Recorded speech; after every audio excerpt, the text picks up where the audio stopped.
¡Ay, mija! Imagínate esto. Era una noche de tormenta en mi pueblito oaxaqueño, el viento aullando como almas en pena, y yo sola en mi casita vieja, pensando que mi vida ya estaba acabada después de perder a mi viejo. Pero de repente oigo un llanto de niña que me heló la sangre. ¿Qué harías tú si encuentras a una chiquilla toda magullada y asustada en tu puerta? Yo la metí adentro sin pensarlo dos veces. Pero eso fue el principio de un drama que casi me cuesta todo. No manches, si supieras lo que vino después, te quedarías pegada a esta historia hasta el final.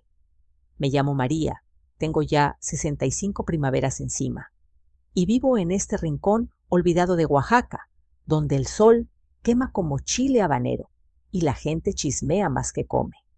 Mi vida no siempre fue así de sola y amarga. Antes, con mi Juan, todo era diferente. Ay, mi Juan, un chamaco recio, cuando joven, pero que se volvió un hombre de bien, con manos grandes y callosas de tanto labrar la tierra.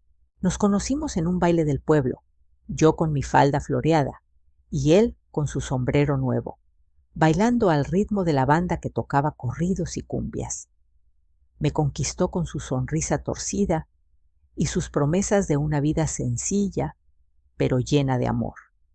Nos casamos en la iglesia del centro, con todo el pueblo de testigo, y armamos nuestra casita con adobe y techo de teja, que Juan construyó con sus propias manos. No teníamos mucho, un fogón de leña que humeaba todo el día, una mesa de madera rústica donde comíamos y un patio con gallinas que picoteaban el suelo polvoriento. Pero éramos felices, mija, de esa felicidad que no se compra con dinero.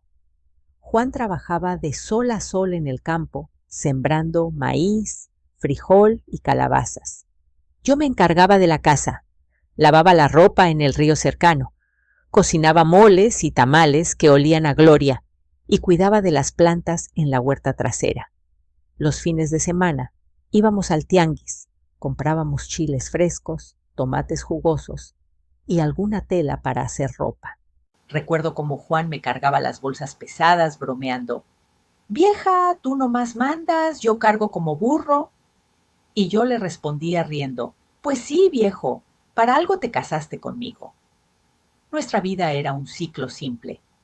Amaneceres con café negro y tortillas calientes, tardes de siesta bajo el árbol de mango y noches donde nos acurrucábamos en la cama, platicando de los chamacos que vendrían. Y vinieron, claro.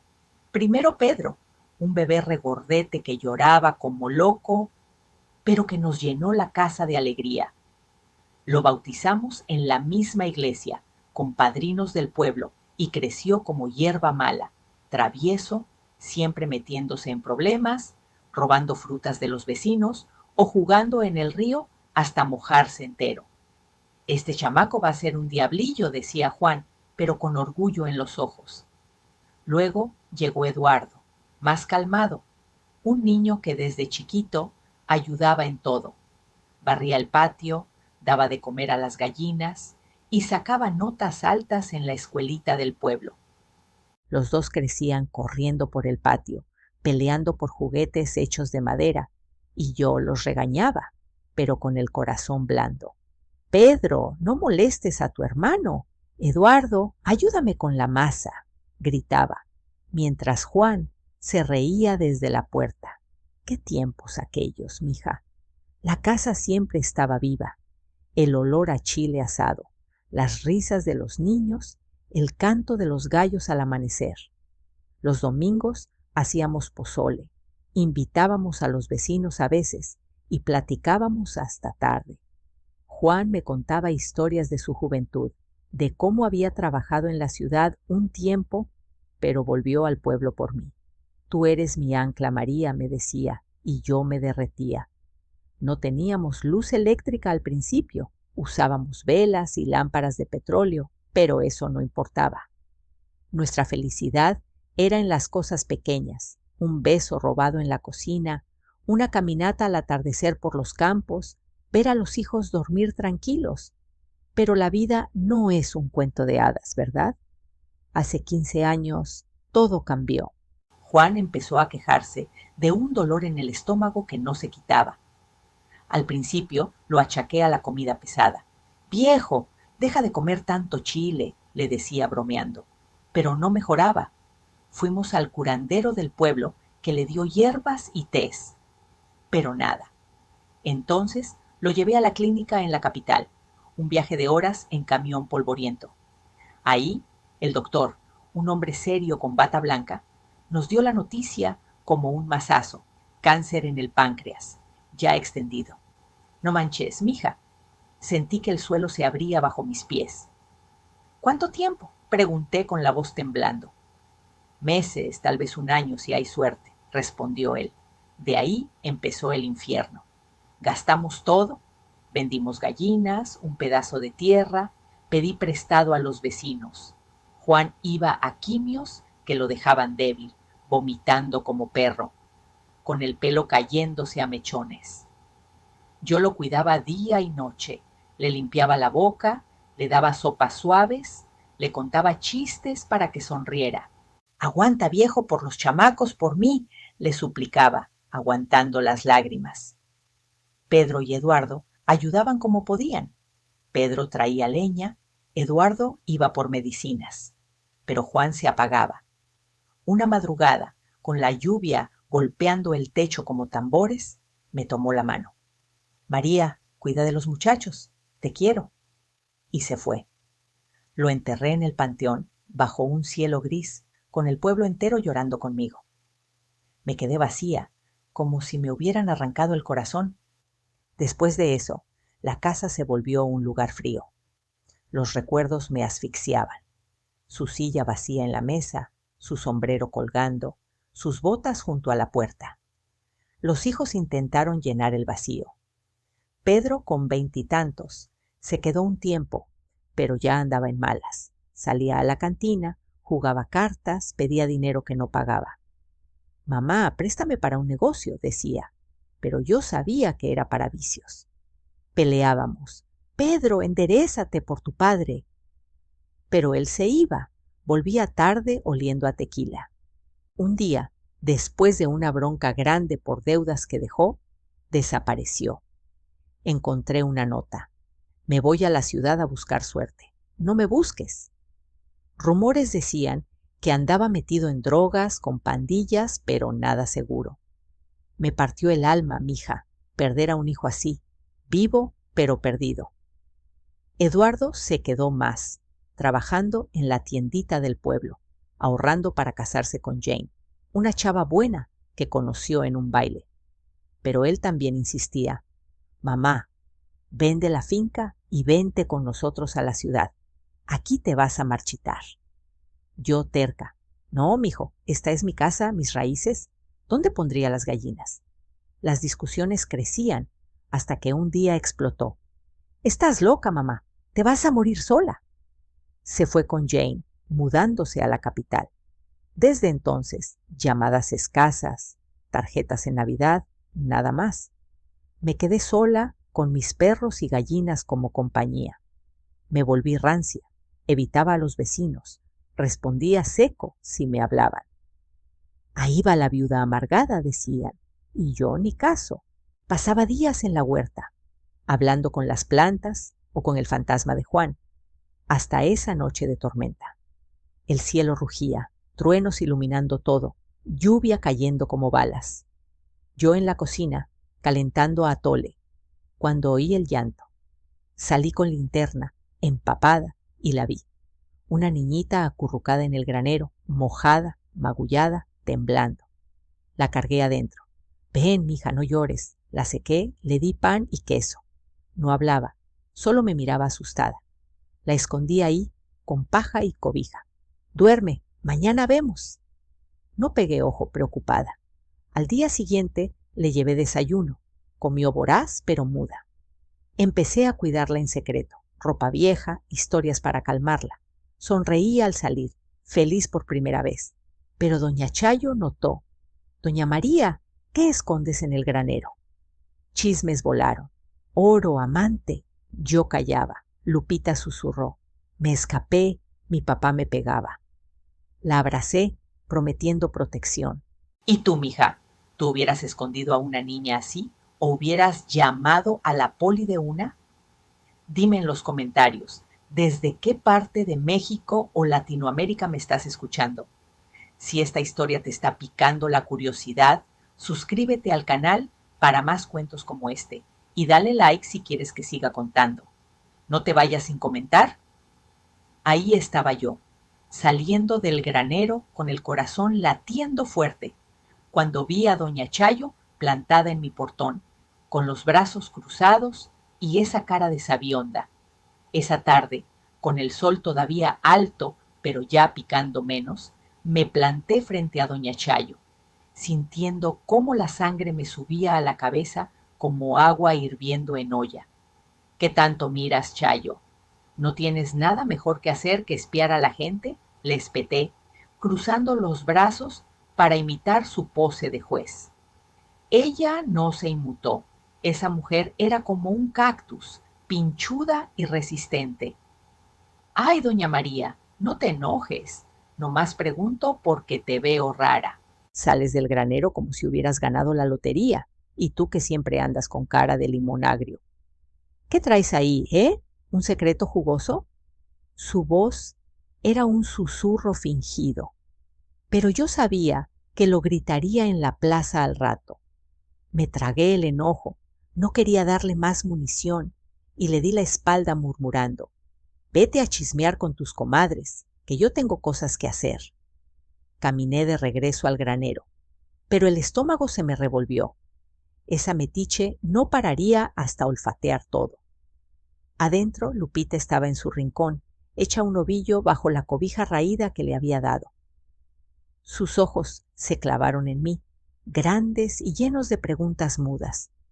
Me acerqué despacio, como si fuera un animalito salvaje que podía huir en cualquier momento. No pasa nada, mija, era solo la vecina entrometida, le dije en voz baja, sentándome a su lado en la paja que crujía bajo mi peso. Le ofrecí un pedazo de tortilla con frijoles que había envuelto en un trapo, y ella lo tomó con manos temblorosas, mordisqueando como si temiera que se lo quitara. Poco a poco, en esos días siguientes, empecé a ver grietas en su silencio. Una mañana, mientras le peinaba el pelo enredado con un peine viejo, soltó un susurro. Mi papá. Él me pegaba con el cinturón cuando se enojaba. No manches, sentí un nudo en la garganta, como si me hubieran dado un trago de mezcal puro. ¿Por qué, mija? ¿Qué te hizo ese desgraciado?, pregunté, conteniendo las lágrimas. Ella bajó la mirada. Porque sí, porque la mamá se fue, y él bebía mucho. Me decía que era mi culpa, que yo era una carga.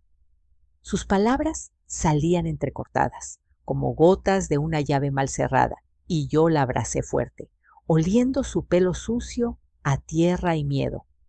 Me recordó tanto a mi Pedro, que anduvo perdido en vicios parecidos, huyendo de sus demonios. Aquí nadie te va a tocar un pelo, Lupita. Eres como una hija para mí ahora, le prometí. Y por primera vez vi una chispa de confianza en su carita. Pero el mundo afuera no se detenía. Mientras yo me escabullía al granero con platos de comida escondidos bajo el rebozo, el teléfono sonó una tarde, rompiendo el silencio de la casa como un trueno lejano.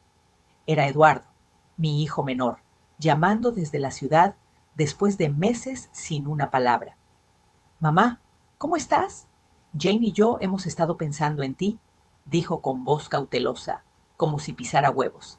Yo, con el corazón dividido entre alegría y rencor, respondí seca. Bien, mijo, como siempre. ¿Y tú? ¿Por qué llamas ahora? Empezó a hablar de su vida, el trabajo en una fábrica de zapatos, los niños que crecían rápido. Luciana, con 8 años, ya queriendo ser maestra. Joab, con sus travesuras de 5. Pero pronto llegó al grano. Mamá, en serio, vende esa finca vieja y vente con nosotros. La ciudad tiene doctores, mercados grandes, no esa soledad que te está matando. Sentí el viejo enojo burbujeando.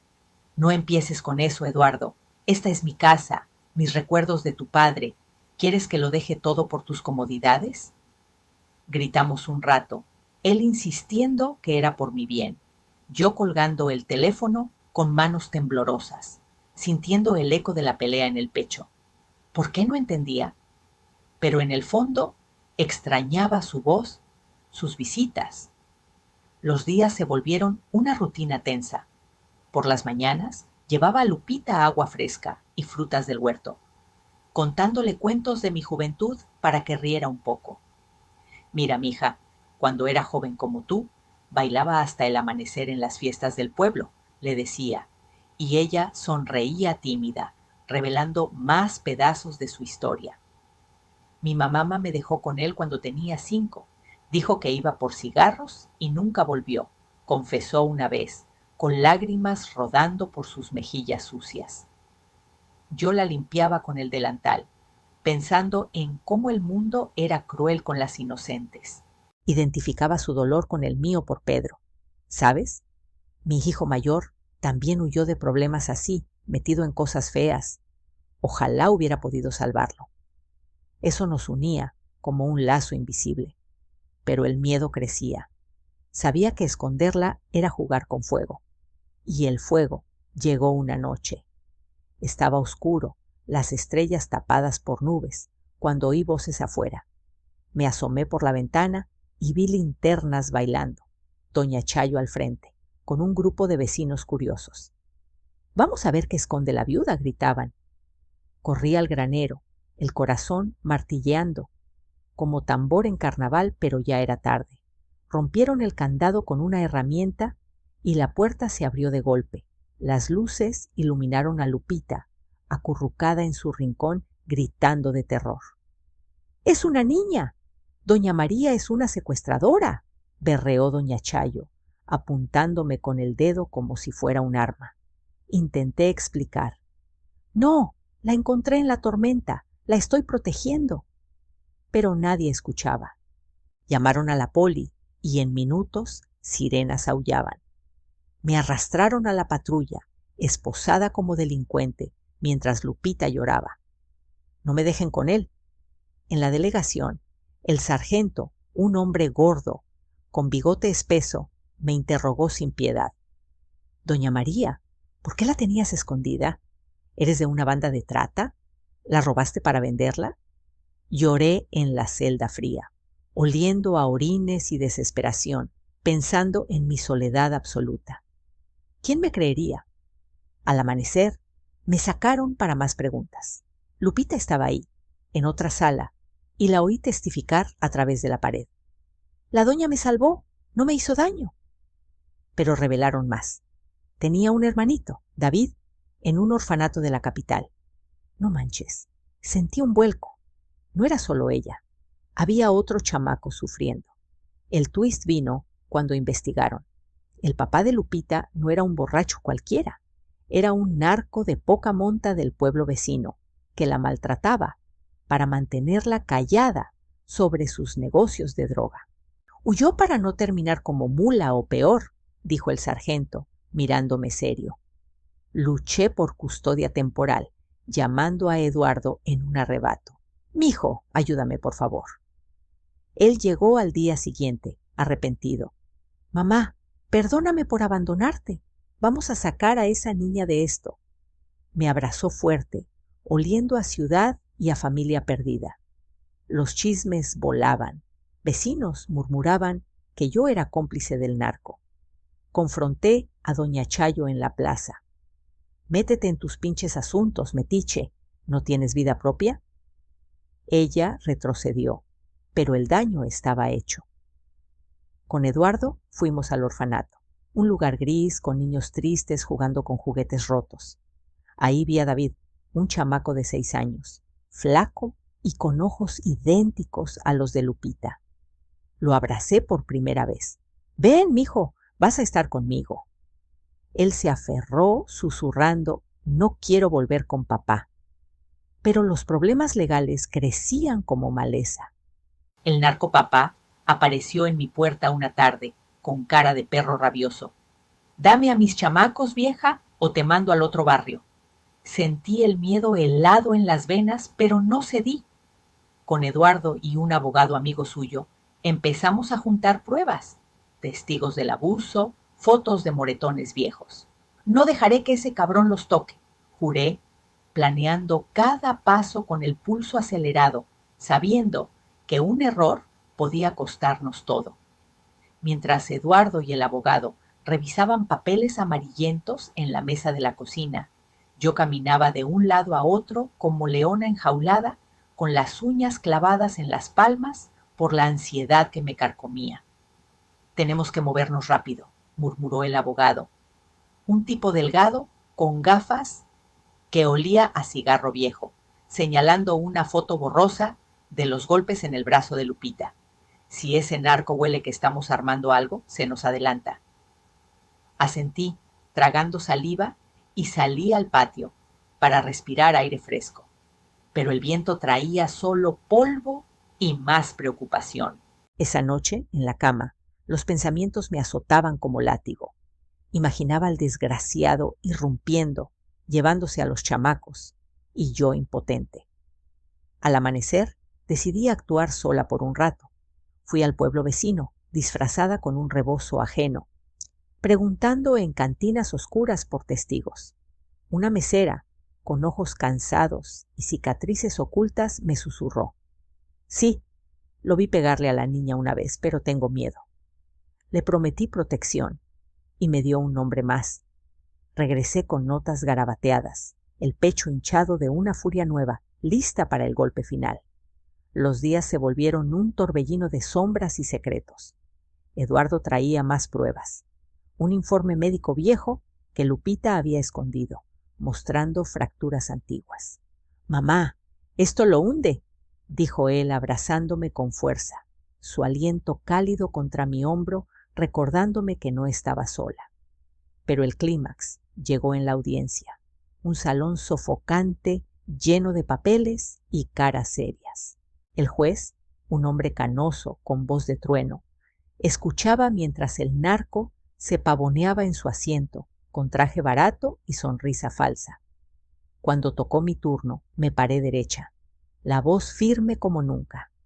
«Señor juez, este hombre no es padre, es un monstruo. Miren estas fotos, escuchen a los testigos». El abogado presentó todo: declaraciones juradas, hasta un video granulado de una golpiza que habíamos conseguido de un vecino valiente. El narco palideció, gritando: «¡Mentiras! ¡Todo mentiras!». Pero entonces vino el giro que nadie esperaba.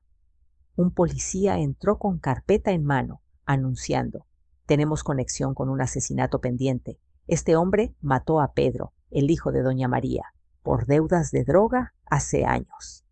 No manches, el mundo se detuvo. Sentí un vértigo helado, como si el piso se inclinara. Mi Pedro, mi perdido, asesinado por este mismo demonio. Lágrimas calientes rodaron por mi cara, pero no de debilidad, sino de rabia pura. «Tú lo mataste, cabrón, a mi sangre». Y grité, y el salón estalló en caos. Lo arrestaron ahí mismo, esposas chasqueando, mientras él pataleaba: «Me las pagarás, vieja bruja». Con el narco tras barras, el juez falló a mi favor: custodia permanente para Lupita y David.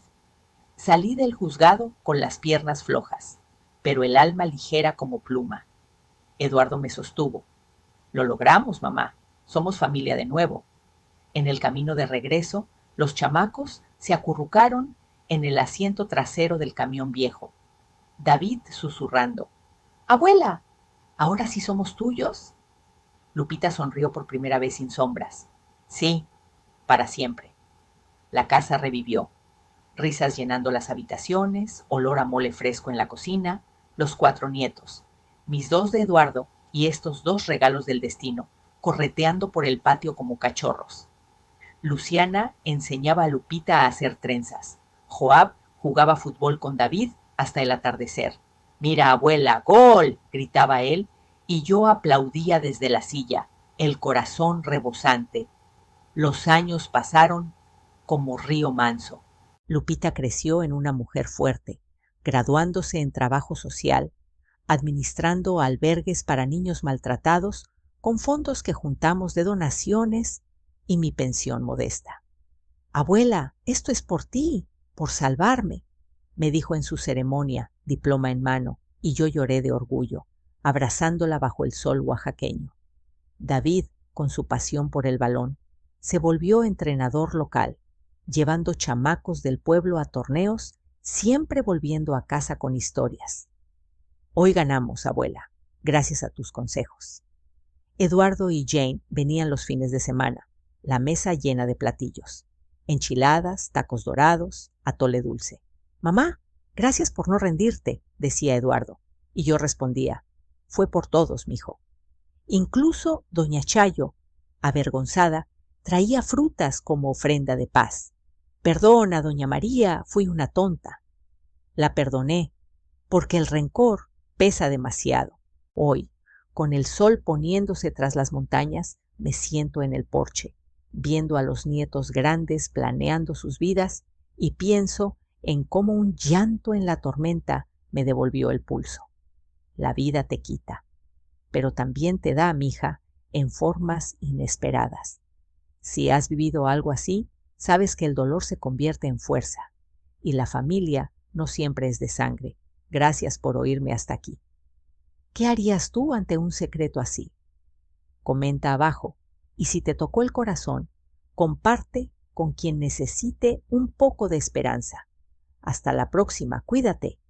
Sentada ahí, con una taza de café enfriándose en mis manos arrugadas, oí el teléfono sonar de nuevo, y algo en mi instinto me dijo que traía noticias del pasado.